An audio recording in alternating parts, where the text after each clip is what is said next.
Estão dizendo por aí que o Bitcoin vai acabar, que o computador quântico vai quebrar todas as carteiras, invadir os fundos e roubar todos os Bitcoins. Mas afinal, por que o computador quântico parece ser uma ameaça só para o Bitcoin? Hoje eu vou te mostrar o que é real e o que é exagero.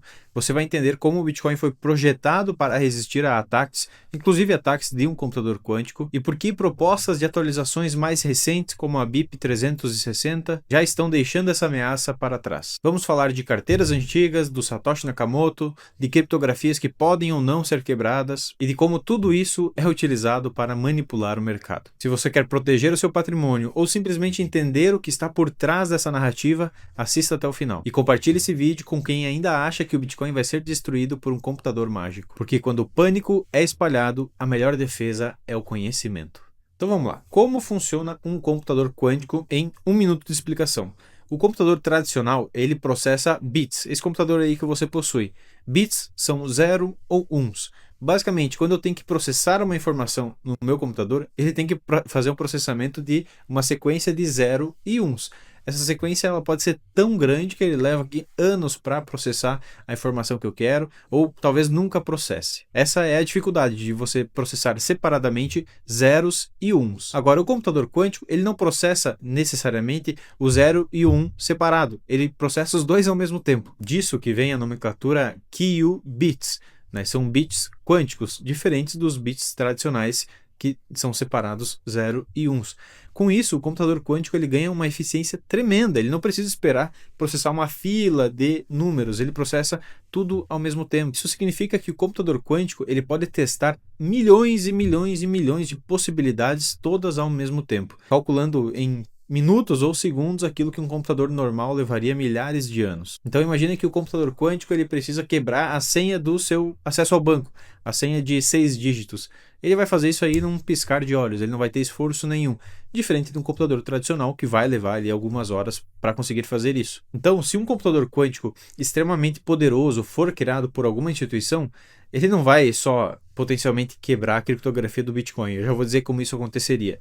Ele vai quebrar simplesmente qualquer tipo de criptografia. Toda empresa vai correr um risco, os exércitos dos países inteiros, as bombas e reatores nucleares, a comunicação, rede social, internet, a bolsa de valores, os bancos, tudo que roda em meio digital vai estar completamente ameaçado por esse possível computador quântico. E provavelmente o meio que mais vai resistir eficazmente contra o computador quântico vai ser o Bitcoin, que tem uma criptografia mais elevada, mais difícil de ser quebrada do que o sistema financeiro tradicional. Não vou me aprofundar nisso agora, mas eu já expliquei nisso num outro vídeo. E as pessoas elas não param para pensar o seguinte: quem que está desenvolvendo computador quântico? Google, Microsoft, Nvidia, serviço secreto dos Estados Unidos, quem sabe? São empresas de software ou que utilizam software como core business, assim, elas precisam que o software delas esteja bem criptografado. Então, na medida em que essas empresas vão evoluindo os computadores quânticos até chegar num possível computador que vá quebrar a criptografia, elas são as mais interessadas em fazer a criptografia também avançar. A história da humanidade nos ensina que é isso, nós criamos armas e criamos também sistemas de defesa cada vez mais avançados. Então muita gente já poderia sair desse vídeo tranquilo, né, sabendo que a humanidade avança dessa forma, cria armas e meios de defesa, e isso vai acontecer contra o computador quântico também. Mas vamos agora entrar um pouco mais na parte do Bitcoin. Você já entendeu que toda instituição, toda empresa vai sofrer se tiver um computador quântico que seja capaz de quebrar a criptografia e nós não tenhamos criado defesas contra isso. Mas então por que todo mundo só fala do Bitcoin? Por que o Bitcoin é o único sistema que vai sofrer com um computador quântico? É isso que parece, né? Afinal, as manchetes não falam do sistema tradicional, não falam da bolsa de valores, só falam do Bitcoin. Olha, tem várias possíveis explicações, mas é bem plausível que isso seja simples e pura manipulação de preço. E você pode notar que essas manchetes elas nunca surgem sozinhas. É sempre uma coordenação entre vários veículos de mídia falando do risco do Bitcoin, causando um pânico e fazendo as pessoas venderem com medo. Há poucos meses foi lançado aí o Majorana da Microsoft, que é o computador quântico mais potente, né, parece, atualmente. Ninguém pôde verificar exatamente como ele funciona, ninguém sabe que tipo de criptografia ele já quebrou, se é que já conseguiu quebrar alguma coisa, mas isso foi suficiente para causar um pequeno pânico no mercado, fazer as pessoas venderem com medo do Bitcoin delas estar inseguro a partir disso. E foi tudo coordenado, nós vimos veículos de mídia falando exatamente a mesma coisa. Será que agora é o fim do Bitcoin? Possivelmente é o fim dos criptoativos com esse novo computador da Microsoft. Enfim, isso deixou muita gente com pânico e adivinha, venderam, o preço caiu e as instituições financeiras, bancos, não pararam de comprar Bitcoin desde então. Então é bem possível que por um lado seja de fato uma manipulação para acumulação de grandes players e por outro lado sempre tem os famosos scams. Então a pessoa bota ali o terror, ó, o Bitcoin vai acabar, o computador quântico chegou, mas eu tenho aqui uma criptomoeda resistente à computação quântica, invista nessa criptomoeda que você vai ficar salvo, ninguém vai pegar seu dinheiro. É o famoso scam que acontece sempre há muito tempo no mundo cripto. Tira o dinheiro do Bitcoin, as pessoas vendem e compram esses projetos lixo aí que não valem nada. Então tem muitas pessoas interessadas em pregar o medo nesse meio. Mas vamos colocar um pouquinho de lógica aqui. Vamos lá. A pessoa mais malvada do mundo aqui desenvolveu um computador quântico que quebra toda a criptografia. O que ela quer? Ela quer dinheiro? Então por que ela vai quebrar justamente a rede mais segura do mundo, que é o Bitcoin? Por que ela vai para o Bitcoin e não vai para um banco? O banco ali da cidade dela, que é muito mais fácil de quebrar a criptografia. Ela utilizaria menos recursos, ela se colocaria numa situação mais fácil, ela quebraria a criptografia em menos tempo e sairia vitoriosa com muito dinheiro. Ah, Matheus, mas a pessoa ela não quer dinheiro, ela é uma pessoa malvada, ela só quer causar o caos. Então ela vai lá e vai pegar todos os bitcoins, vai vender, vai zerar o preço. Tá, se ela quer causar o caos, por que ela não hackeia ou quebra a criptografia de um reator nuclear? Por que ela não começa a controlar todos os mísseis nucleares do mundo? Afinal, o computador quântico teria essa capacidade. Então veja que é só nós fazermos algumas perguntinhas que o cenário já vai ficando um pouquinho mais leve. Olha só, não tem tanta razão assim para alguém quebrar o Bitcoin. E eu já vou entrar na parte técnica aqui. Mas as pessoas elas esquecem que o Bitcoin também é um organismo vivo. Ele se atualiza. Ele não foi criado de uma forma e continuou igual até hoje. Ele sofreu atualizações, é claro que são atualizações softs, né? Elas não mudam toda a estrutura da rede, mas existem desenvolvedores, mais de 1000 desenvolvedores ativos, pensando exatamente em problemas como esse do computador quântico, e já existe até uma proposta, que é a BIP 360, para contornar essa ameaça. Mas afinal, como que o computador quântico ameaçaria o Bitcoin? Qual é que é o problema? É a mineração? É a governança? É a criptografia? O grande problema aqui, a questão, é a criptografia conhecida como curva elíptica, que é a criptografia que cria a chave pública dos endereços. Eu já trouxe essa imagem aqui para vocês em outro vídeo, mas é exatamente isso. Todos nós que temos Bitcoin temos uma chave privada. É um código imenso, ou você pode conhecer também como as 24 palavras, tá?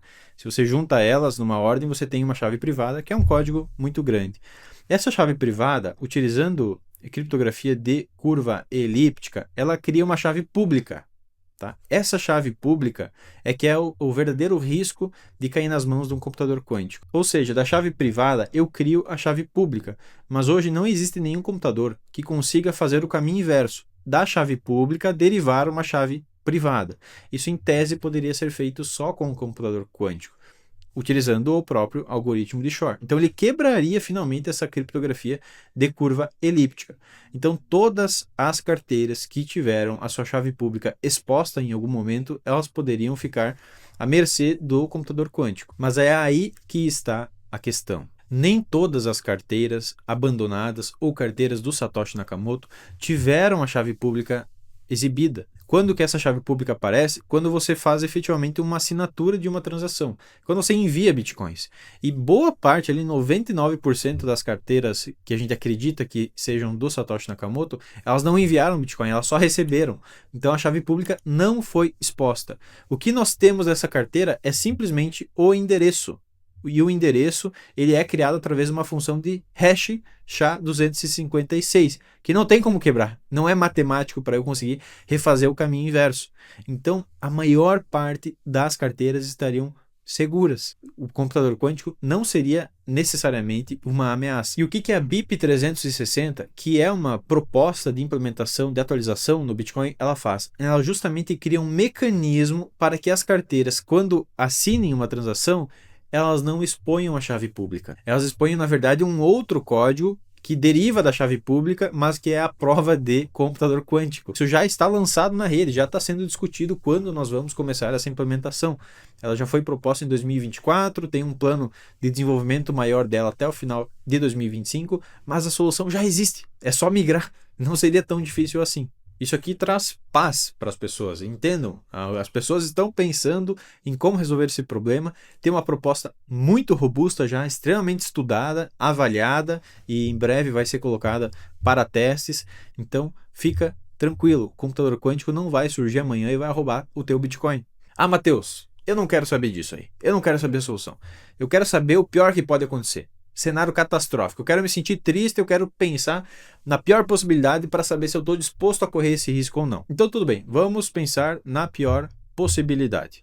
Seria exatamente se aqueles endereços antigos fossem tomados pelo computador quântico. A proposta já existe, tá? Então, quem está ativo na rede Bitcoin vai migrar de endereço assim que a proposta for aprovada. Então, nós não vamos ter esse problema provavelmente. Agora, e as pessoas que perderam as chaves e as carteiras do Satoshi Nakamoto?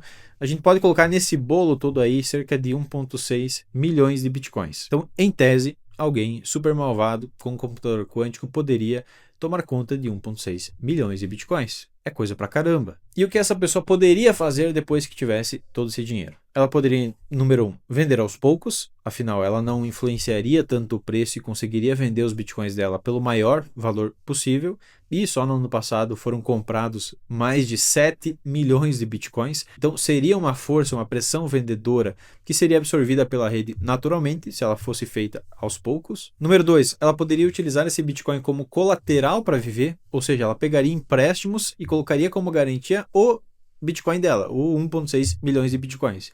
Ela nunca mais precisaria gastar Bitcoin, ela deixaria aquilo ali parado e pagaria o custo de vida dela, financiaria a empresa, enfim, tudo com empréstimos. E número 3, o pior cenário de todos, né? A pessoa poderia vender tudo, vender 1,6 milhões de Bitcoins a mercado. E isso daí realmente causaria uma confusão tremenda.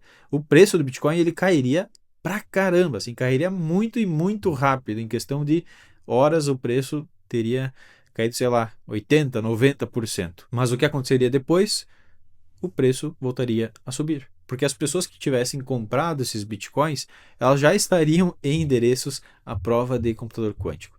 Então não seria mais um risco. Finalmente, ó, passamos por um enrosco, mas agora o pior já passou. E inclusive até para remediar essa possibilidade de alguém roubar os bitcoins e vender tudo rapidamente, existe já uma proposta que visa limitar os endereços antigos. O que eu quero dizer com isso? Aqueles endereços que não passarem para uma atualização contra um computador quântico, eles vão ter limitações para envio.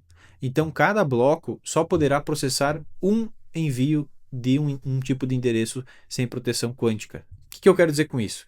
Hoje, esses 1,6 milhões de bitcoins, eles estão divididos em mais ou menos 32 mil carteiras. Com essa limitação, significa que essas carteiras elas só poderiam movimentar uma por vez a cada 10 minutos. Então vai lá, a carteira número 1 envia os bitcoins, depois de 10 minutos no próximo bloco a carteira número 2, a carteira número 3, até fechar a carteira número 32 mil ali, são cerca de 30 mil carteiras. E por que isso é bom? Porque se alguém tivesse a posse dos 1,6 milhões de bitcoins, ele levaria mais ou menos 8 meses para poder vender tudo. E isso não impactaria o preço, seria uma venda demorada, longa. Ele conseguiria vender no máximo ali 50 bitcoins a cada 10 minutos, o que seria muito melhor do que se ele pudesse vender tudo ao mesmo tempo. Então, fique tranquilo, não se desespere. Quando você vir alguma notícia aí de Bitcoin prestes a morrer pelo computador quântico, lembra desse vídeo, não é tão simples assim.